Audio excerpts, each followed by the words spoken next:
Nuclear partition function क्या होता है और ये टोटल वेव फंक्शन को कैसे अफेक्ट करता है। नमस्ते, मेरा नाम मनदीप दलाल है और इस लेक्चर में हम इन्हीं प्रश्नों के उत्तर खोजने की कोशिश करेंगे।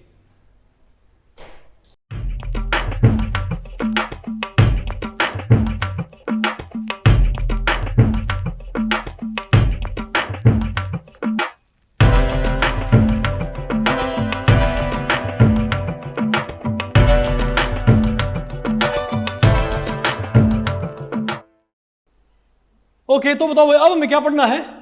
Nuclear partition function and its effect upon total wave function. तो भाई इस टॉपिक को हमने टोटल 2 सेक्शंस में डिवाइड किया है। पहले हम क्या पढ़ेंगे बताओ, न्यूक्लियर पार्टीशन फंक्शन भाई होता क्या है, और फिर हम क्या पढ़ेंगे, symmetry of total wave function. तो पहले बताओ भाई, हम बताओ क्या पढ़ते हैं, न्यूक्लियर पार्टीशन फंक्शन। देखो भाई अभी तक आपने एक बात देखी थी कि जो टोटल वेव फंक्शन था, अभी तक आप टोटल वेव फंक्शन बताओ कैसे लिख रहे थे। बताओ भाई अभी तक आप टोटल वेव फंक्शन सॉरी आप टोटल पार्टीशन फंक्शन भी आप कैसे लिखते हो, कैसे भाई कि Q electronic into Q vibrational into Q rotational into Q nuclear. हम भाई इसी को मेंशन करते थे ना, इजंट इट। लेकिन अब बात क्या भाई, सॉरी नहीं, अरे क्यों ट्रांसलेशनल, क्यों ट्रांसलेशनल। लेकिन मैं आपको बताऊं भाई, क्या हमारे पास जो मॉलिक्यूल हैं क्या उनकी न्यूक्लियर एनर्जी नहीं होती क्या भाई, क्या उनके पास न्यूक्लियर एनर्जी नहीं होती क्या? बिल्कुल होती भाई, उनके पास न्यूक्लियर एनर्जी भी तो होती है। लेकिन मैं आपको बताऊं भाई, न्यूक्लियर एनर्जीज का जो डिस्ट्रीब्यूशन है वो और भी ज्यादा क्या होता है, वाइड होता है in comparison to electronic energy, isn't it. अब आप ये बताओ भाई, इलेक्ट्रॉनिक स्टेट्स के अंदर ही बताओ क्या था भाई, तो भाई न्यूक्लियर पार्टीशन फंक्शन आपने कंसिडर नहीं किया। उसकी वजह क्या थी, क्योंकि जो ग्राउंड न्यूक्लियर स्टेट होती है ना, क्या होती है, ग्राउंड न्यूक्लियर स्टेट, ठीक है, मतलब जो हायर न्यूक्लियर एनर्जी स्टेट होती हैं उनमें पॉपुलेशन होती नहीं भाई, समझे बात। तो उनका कंट्रीब्यूशन बताओ क्या हो जाएगा हमारे पास, जीरो। क्या हो जाएगा, जीरो, मतलब वो टर्म तो कंट्रीब्यूट करेंगे ही नहीं। तो हमारे पास, तो अगर भाई कायदे से हम देखें तो टोटल जो पार्टीशन फंक्शन होएगा ना, इसमें एक और मल्टीप्लाई आएगी, बताओ कौन सी, क्यू एन। क्यू एन का मतलब क्या है, न्यूक्लियर पार्टीशन फंक्शन। और बताओ इसकी वैल्यू क्या होगी हमारे पास, और क्यू एन की वैल्यू क्या होगी हमारे पास, ये आएगी, बोलो भाई समेशन जी एन क्या है, डिजेनरेसी ऑफ न्यूक्लियर स्टेट, और इनटू ई की पावर माइनस बीटा, और बोलो भाई ई की पावर माइनस ई बाई के टी, हमारे पास ये आएगा ना, इजंट इट। लेकिन मैं आपको बताऊं भाई, जैसे ग्राउंड इलेक्ट्रॉनिक स्टेट ही क्या करती है, कंट्रीब्यूट करती है, और उसके अंदर हम क्या मान लेते हैं, जीरो रेफरेंस के लिए। तो सेम आर्गुमेंट कहाँ होल्ड करता बताओ भाई, न्यूक्लियर के लिए, ठीक है बात। इसीलिए हम इसको नेग्लेक्ट कर दिया करते इसको भाई। अगर हम इसको कंसिडर करें भी तो बताओ आप ये बताओ भाई कि इसको आपने सिंपली बताओ क्या बोलना पड़ेगा, बोलो भाई। अगर आप ग्राउंड न्यूक्लियर स्टेट की एनर्जी जीरो मान लेते हो, ऊपर वालों में पॉपुलेशन है ही नहीं, तो यहाँ बताओ क्या हो जाएगा हमारे पास, जीरो, ई की पावर जीरो, क्या 1 हो जाएगा सारा, 1 बाई, अरे भाई क्या हो जाएगा हमारे पास भाई, मैं ग्राउंड न्यूक्लियर स्टेट में क्या बोलूँ, वहाँ पर तो पॉपुलेशन है, लेकिन हायर न्यूक्लियर स्टेट्स में पॉपुलेशन नहीं है। तो वो अपने हायर वाली कंसिडर नहीं करनी ना, सिर्फ कौन सी कंसिडर करनी है, ग्राउंड वाली, और उसकी एनर्जी आपने क्या मान ली, जीरो मान ली। तो ये 1 बाई है क्या, ये 1 बाई ई की पावर ई बाई के टी, तो ई जीरो पुट करते ई की पावर जीरो हो गया, क्या हो गया 1, ई की पावर जीरो 1 हो गया, तो 1 बाई 1 क्या हो गया, तो सारा तो मेरे पास क्या आ गया, तो क्यू एन हमारे पास क्या आ गया। तो हम क्या बोलेंगे, न्यूक्लियर पार्टीशन फंक्शन बताओ सिंपली हमारे पास क्या होता है, बोलो भाई जी एन, क्या बोलो जी जीरो। जी जीरो मतलब क्या है कि ग्राउंड न्यूक्लियर स्टेट की डिजेनरेसी। तो आप ये बताओ भाई हम क्या बोलेंगे, जैसे इलेक्ट्रॉनिक वेव फंक्शन था, वो बताओ किसके ऊपर डिपेंड करता, सिर्फ ग्राउंड इलेक्ट्रॉनिक स्टेट की डिजेनरेसी। तो ये भी सिर्फ किसके ऊपर डिपेंड करता है, ग्राउंड इलेक्ट्रॉनिक स्टेट की डिजेनरेसी के ऊपर भाई। अब मैं आपको बताऊं, ज़्यादातर केसेस में जो क्या होती हैं कैलकुलेशंस, उनमें ये डिजेनरेसीज कैंसल आउट हो जाएंगी ड्यूरिंग कैलकुलेशंस, नहीं नहीं आपको आ गया भाई, यानी ऊपर भी वही नंबर नीचे भी क्या हो भाई वही नंबर, तो इसको कंसिडर करने में कोई हमको फायदा नहीं था भाई, सिंपली हमारे पास कैलकुलेशन लेंथ ही होती बस, इजंट इट। लेकिन तो आप ये बताओ पहले भाई, न्यूक्लियर स्टेट्स की डीजेनरेसी बताओ क्या होगी हमारे पास, क्या? लेकिन मैं आपको बताऊं भाई, अगर हमारे पास क्या है होमोन्यूक्लियर डायटोमिक मॉलिक्यूल्स, क्या भाई, क्योंकि सिर्फ ग्राउंड न्यूक्लियर स्टेट क्या इन्वॉल्व है और उनकी डिजेनरेसीज क्या हो जाएंगी ड्यूरिंग कैलकुलेशंस, कैंसल आउट, तो इसको हम कंसिडर नहीं किया करते। लेकिन हमारे पास तो क्या है homonuclear diatomic molecules, homonuclear diatomic molecules, वो ग्राउंड स्टेट में भी ओवरऑल जो क्या होता है, अरे ओवरऑल जो क्या होता है भाई स्टैटिस्टिक्स हो, तो उसको डिस्टर्ब कर सकते हैं, सिर्फ किसके लिए होमोन्यूक्लियर डायटोमिक मॉलिक्यूल्स के लिए। कैसे भाई बताओ, अगर मैं ये कहूं, आप बताओ अगर किसी की न्यूक्लियर स्पिन क्या है, अगर होमोन्यूक्लियर डायटोमिक मॉलिक्यूल मान लिया हमारे पास क्या है N2 है, हमारे पास क्या है भाई N2, तो विद रिस्पेक्ट टू एक्सचेंज, पहले बताओ यहाँ पर कितने न्यूक्लियाई हैं, दो ना, कौन कौन से दो है नाइट्रोजन न्यूक्लियाई, तो एक नाइट्रोजन न्यूक्लियाई के हमारे पास बताओ कितनी स्पिन है, कितनी ओरिएंटेशन है भाई, एक नाइट्रोजन न्यूक्लियाई के क्या स्पिन होती है, 1 होती होगी, एक नाइट्रोजन न्यूक्लियाई की स्पिन क्या होती है 1, तो इसके ओरिएंटेशन क्या होते हैं +1 0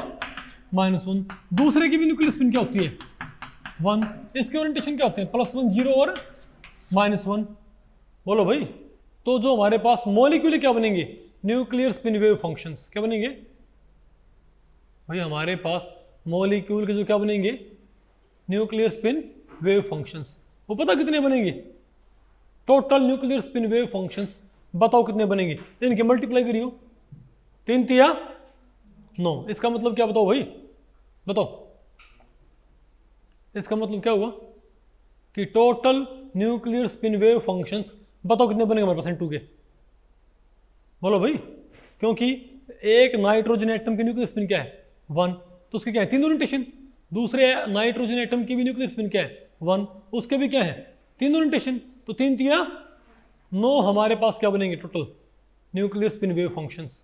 अब उनमें से सिमेट्रिक कितने और एंटी सिमेट्रिक कितने, ये आप कैसे मालूम करोगे, तो भाई और मैं जनरली बात करूं तो बताओ किसी आई स्पिन के साथ कितने हमारे पास कंपोनेंट होते हैं 2i + 1 होते होंगे ना भाई, आई स्पिन के साथ हमारे पास कितने कंपोनेंट होते हैं 2i + 1, तो अगर भाई दो अगर होमोन्यूक्लियर डायटोमिक मॉलिक्यूल में हमारे पास क्या है भाई, होमोन्यूक्लियर डायटोमिक मॉलिक्यूल में हमारे पास क्या है दो, क्या बताओ, अरे भाई न्यूक्लियाई, और दोनों की स्पिन क्या है आई होगी ना भाई आई, तो पहले के भी कितने कंपोनेंट 2i + 1 और दूसरे क्या होंगे 2i + 1, तो इस मॉलिक्यूल के लिए न्यूक्लियर स्पिन वेव फंक्शन कितने बनेंगे 2i + 1 × 2i + 1, जैसे 3 3 था, यहाँ पर क्या जाएगा 2i + 1 × 2i + 1 क्या जाएगा 2i + 1 स्क्वायर आ जाएगा ना, 2i + 1 क्या जाएगा हमारे पास स्क्वायर। अब मैं आपको बताऊं इसमें से सिमेट्रिक पता कितने बनेंगे सिमेट्रिक, अरे बोलो भाई, इसमें से सिमेट्रिक कितने बनेंगे और एंटी सिमेट्रिक कितने बनेंगे भाई, अब इसमें से 2i + 1 और i + 1, ये तो बताओ क्या बन जाएंगे 2i + 1 × ये तो क्या बन जाएगा हमारे पास सिमेट्रिक, ठीक है, और i × 2i + 1 ये बताओ हमारे पास क्या बन जाएंगे एंटी सिमेट्रिक, नहीं है क्या आपको, तुम क्या बोलेंगे कि इतने तो क्या बनेंगे symmetric nuclear spin wave functions, और ये क्या बनेंगे anti symmetric nuclear spin wave functions, नहीं है क्या आपको, तो अगर मैं symmetric nuclear spin wave functions का और anti symmetric nuclear spin wave functions का रेशियो निकाल लूं, तो ये तो क्या हो जाएंगे कैंसिल हो जाएंगे भाई, तो रेशियो सिंपली क्या आएगा i + 1/i, नहीं है क्या आपको, याद करो भाई, ये आपने रोटेशनल स्पेक्ट्रोस्कोपी में ऑलरेडी आपने पढ़ रखा है, नहीं पढ़ रखा क्या, तो बताओ हमने क्या पढ़ना है ये symmetry of total wave function, तो पहले आप ये बताओ आपको मालूम पड़ गया भाई कि होमोन्यूक्लियर डायटोमिक मॉलिक्यूल में कितने न्यूक्लियर स्पिन वेव फंक्शंस होते हैं, बोलो भाई, और मैं आपको बताऊं जो सिमेट्रिक वाले होते हैं ना कौन से होते हैं, ध्यान रखियो भाई, होमोन्यूक्लियर डायटोमिक मॉलिक्यूल जो क्या होते हैं, symmetric nuclear spin wave function होते हैं, उन उन उन मॉलिक्यूल से क्या बोलते हैं, ऑर्थो, और एंटी सिमेट्रिक वालों क्या बोलते हैं, पैरा। क्या भाई पता हो ना आपको, ऑर्थो एंड पैरा। नहीं पता आपको? अरे भाई क्या होते हैं हमारे पास, ortho hydrogen and para hydrogen, पढ़ा आपने भैया, ऑर्थो एंड पैरा हाइड्रोजन। नहीं आ गया आपको? अरे बोलो भाई। तो आप इसके बेसिस पे बताओ भाई, तो ये क्या होगी, सिमेट्रिक है, हमारे पास क्या होगी, एंटी सिमेट्रिक। आ गई नहीं आपको? बेटा दो इसको, ठीक है भाई। तो अब आपको हो गया भाई, इससे ओवरऑल असर क्या पड़ता है भाई, इससे ओवरऑल असर पड़ता है कि जो ओवरऑल भाई पॉपुलेशन होती है ना अलग अलग लेवल्स में, क्या होती है, ओवरऑल पॉपुलेशन रोटेशनल स्टेट्स में वो अफेक्ट होती है। कैसे आप बताओ भाई। टोटल वेव फंक्शन हमारे पास क्या होता है, टोटल वेव फंक्शन बताओ हम कैसे लिखेंगे, हम कैसे बोलेंगे, Sai electronic into Sai vibrational into Sai rotational into Sai translational into Sai nuclear. अरे बोलो भाई, साई एन। ये है क्या आपको? अरे बताओ भाई।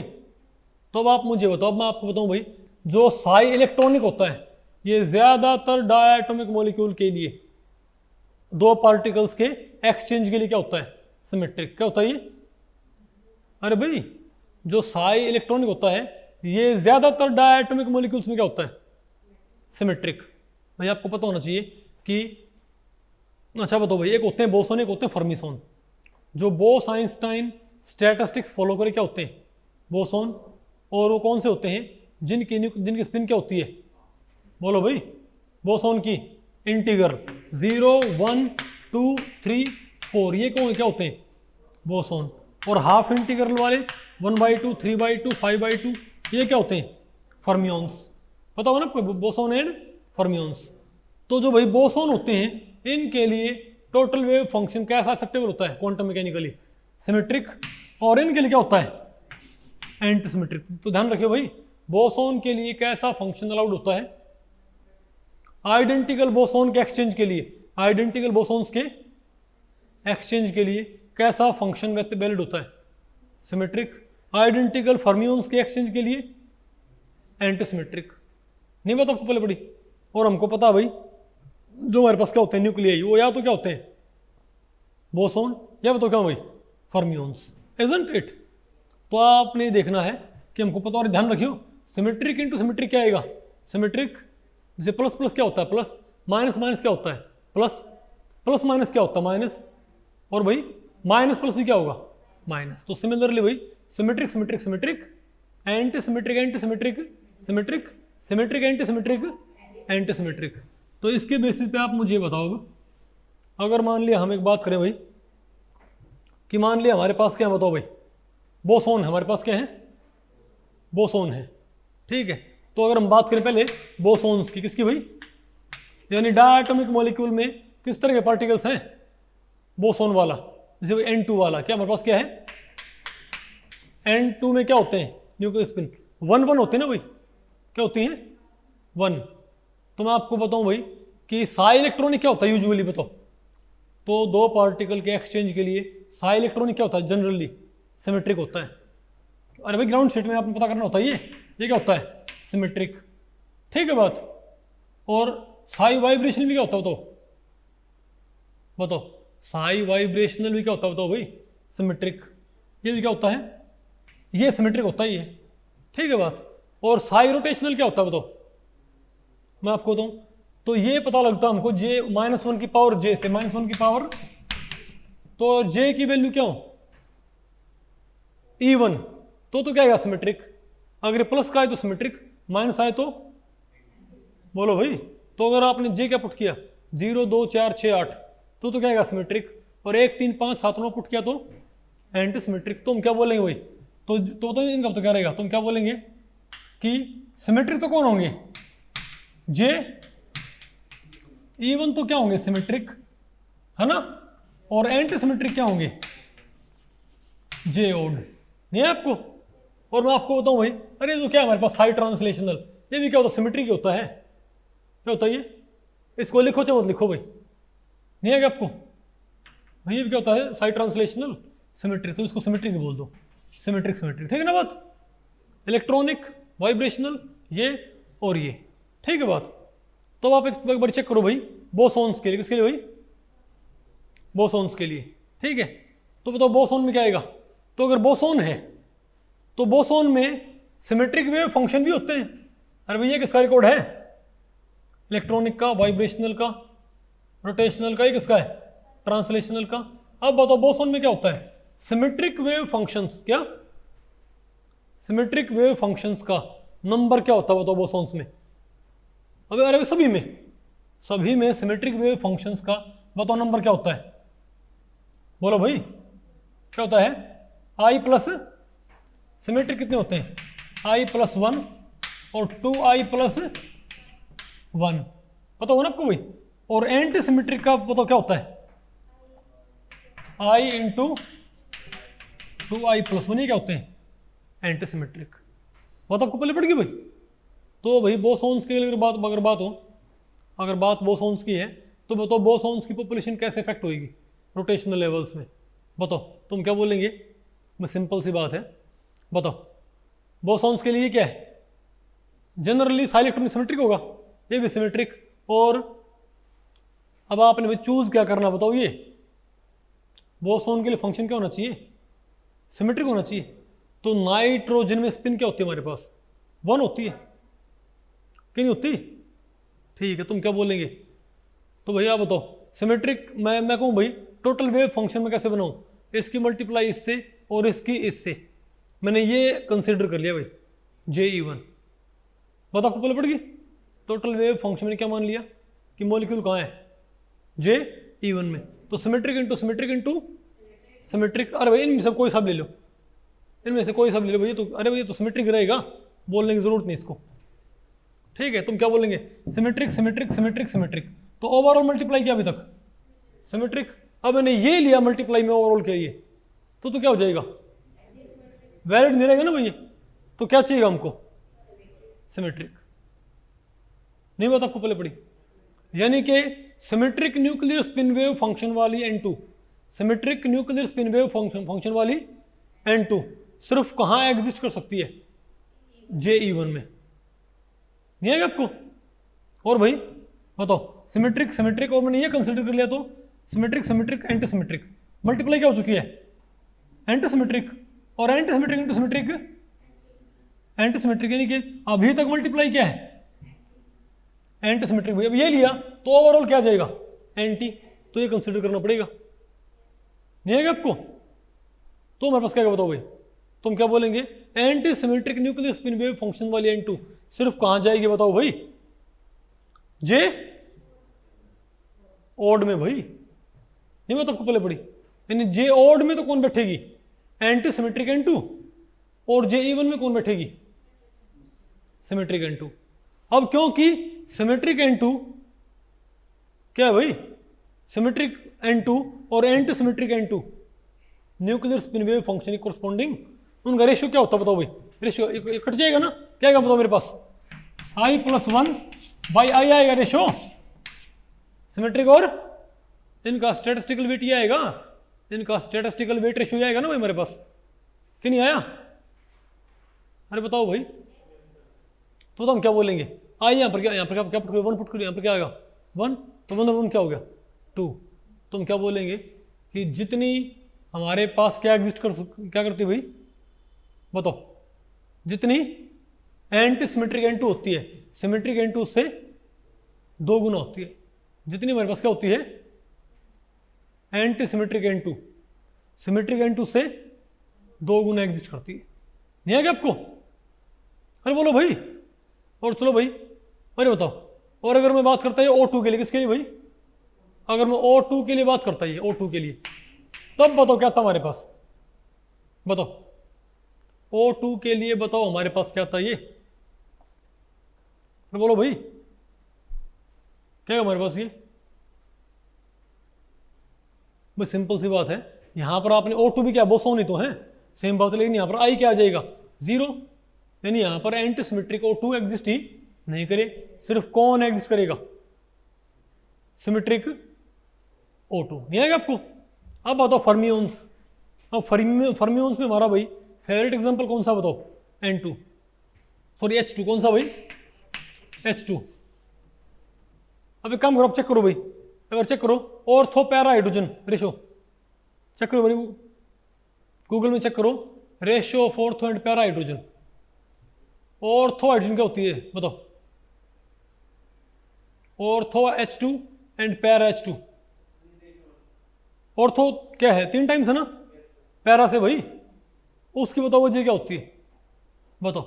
क्योंकि अगर मान लिया हमारे पास H2 है, हमारे पास क्या है? H2, तो बताओ भाई दोनों के हमारे पास कितने न्यूक्लियर स्पिन वेव फंक्शन बनेगी बताओ टोटल? स्पिन कितनी इसकी प्रोटॉन की? हाफ होती है ना, क्या होती है? हाफ। तो हाफ के कितने कंपोनेंट होते हैं बताओ भाई? क्या होते हैं हमारे पास? हाफ के हमारे पास क्या होते हैं? 2 कंपोनेंट। कि नहीं है आपको? तो 2 इंटू 2 के कितना आ गया? 4। तो हम क्या बोलेंगे? हमारे पास क्या बनेंगे? 4 कंपोनेंट्स, इजंट इट? बताओ क्या होंगे? 0 + 1, 0 और -1। तो इससे क्या आ गया मेरे पास? 1। अरे क्वांटम नंबर से क्या आ गया? 0। नहीं है क्या आपको भाई? अरे बोलो भाई, तो ये तो मेरे पास क्या होगी? बोलो भाई, ये तो हमारे पास क्या होगी? ऑर्थो। फिर क्या है मेरे पास? पैरा। नहीं है क्या आपको? अरे भाई अगर मान लिया दोनों प्रोटॉन्स की स्पिन हाफ हाफ है, दोनों की स्पिन क्या भाई? हाफ हाफ है, तो टोटल न्यूक्लियर स्पिन कितने बन सकते हैं? हाफ के क्या होते हैं? 2 rotation, plus half minus half. उनको आप जोड़ियो, ये वाला प्लस हाफ, वो वाला प्लस हाफ, ये वाला प्लस हाफ, वो वाला माइनस हाफ, दोनों प्लस हाफ में। अरे भाई वही तो बात है, plus half minus half minus half, तो क्या हो गया? ये प्लस हाफ, दूसरा भी क्या है? Plus half. ये प्लस हाफ, ये माइनस हाफ, ये माइनस हाफ, ये प्लस हाफ, ये माइनस हाफ, ये माइनस हाफ। तो क्या बना? +1 0 0 -1। बोलो भाई कितनी सीरीज बनी? 4 बनी ना? 4। तो 4 सीरीज तो भाई 3 की एक होगी, +1 0 -1, और एक होगी नहीं आपको बस में। तो वैसे ही हमारे पास क्या क्वांटम नंबर नहीं है क्या हमारे पास? अरे भाई हमारे पास कितने कंपोनेंट आ गए? 4। +1 0 -1, +1 0 -1 0, है ना? तो +1 0 -1 से एक सीरीज बन गई। इससे फिर हमारे पास रिजल्टेंट स्पिन क्वांटम नंबर क्या गया हमारे पास? 1। और 0 से क्या गया हमारे पास? 0 आ गया। तो ऑर्थ होगा तो कौन सा ऑर्थ होगा? तो 1 वाला ऑर्थ होगा हो गया, और 0 वाला क्या हमारे पास? पैरा का हो गया। तो 4 न्यूक्लियर स्पिन वेव फंक्शन है, 3 हो गए, एक हो गया, एक का। नहीं समझे बात? तो आपको साफ दिख रहा है भाई कि ऑर्थो हाइड्रोजन क्या है? ऑर्थो के लिए, ऑर्थो H2 के लिए I क्या होगा? 1। और पैरा H2 के लिए I क्या होगा? Resultant I 0। पैरा H2 के लिए रिजल्टेंट I क्या होगा? और ऑर्थो के लिए तो उसके क्या हो गए? 3 रोटेशन हो गए ना, तो उसकी पॉपुलेशन क्या होगी फिर? 3 गुना। नहीं है आपको? और वो एग्जिस्ट कहां करेगी बताइए भाई? बताओ एग्जिस्ट कहां करेगी? इसको आप यहां से कंफर्म कर सकते हो। बताओ H2 में क्या आएगा? H2 बोसोन है, सॉरी फर्मिसोन है, फर्मियोन्स है क्या भाई? फर्मियोन्स। तो क्या बोलो? तो फर्मियोन्स हैं, तुम्हें क्या चाहिए बताओ? Anti symmetric wave function. तो क्या है ये? Symmetric, symmetric. अब अगर ये कंसिडर करें सिमेट्रिक और ये सिमेट्रिक, तो ये क्या मल्टीप्लाई हो चुकी है? सिमेट्रिक। अब ये ले ली, अब ये कंसिडर के तो बात नहीं बनेगी भाई। कौन सा चाहिए भाई यहाँ पर? ये वाला, ताकि symmetric symmetric symmetric symmetric, last वाला तो क्या है? एंटी सिमेट्रिक, ताकि ओवरऑल मल्टीप्लाई क्या आ जाए? Anti symmetric. इसका मतलब क्या बताओ भाई? बताओ 2i + 1i, 2i + 1i, ये बताओ कहाँ बैठेगी? अरे भाई ये बताओ कहाँ बैठेगी हमारे पास? भाई आप यहाँ पर क्या पुट कर दे? हाफ पुट करियो। नहीं है क्या आपको? अरे बोलो भाई, तो बताओ ये बताओ कहाँ बैठेगी हमारे पास?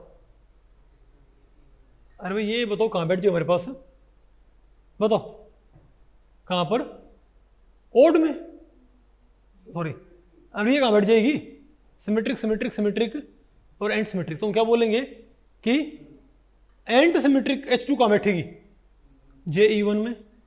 एंटी सिमेट्रिक H2 भाई बताओ कहाँ बैठ जाएगी? JE1 में, isn't it? यानी ऑर्थो कहाँ बैठ जाएगी, सॉरी पैरा H2 कहाँ बैठ जाएगी, JE1 में। और भाई सिमेट्रिक सिमेट्रिक, और ये लियो consider symmetric symmetric anti symmetric symmetric. अब ये कंसिडर किया सिमेट्रिक सिमेट्रिक एंटी सिमेट्रिक, ये अब ये लिए तो क्या जाएगा हमारे पास, सिमेट्रिक हो जाएगा, बात नहीं बनेगी ना, तो ये चाहिएगा। तुम क्या बोलेंगे बताओ, कहाँ पर आएगा हमारे पास, ये कहाँ पर आएगा ये जे ओड में, इजंट इट। तुम क्या बोलेंगे कि ये बताओ पैरा हाइड्रोजन हमारे पास कहाँ बैठ जाएगी, सॉरी ऑर्थो हाइड्रोजन कहाँ बैठ जाएगी, ऑर्थो हाइड्रोजन, ऑर्थो, अरे भाई ये तो कहाँ बैठेगी ताकि ओवरऑल मल्टीप्लाई किया जाए, symmetric symmetric anti symmetric symmetric symmetric, होगा ना ये सही। तुम क्या बोलेंगे, ऑर्थो कहाँ बैठेगी जे ओड में, और पैरा कहाँ बैठेगी,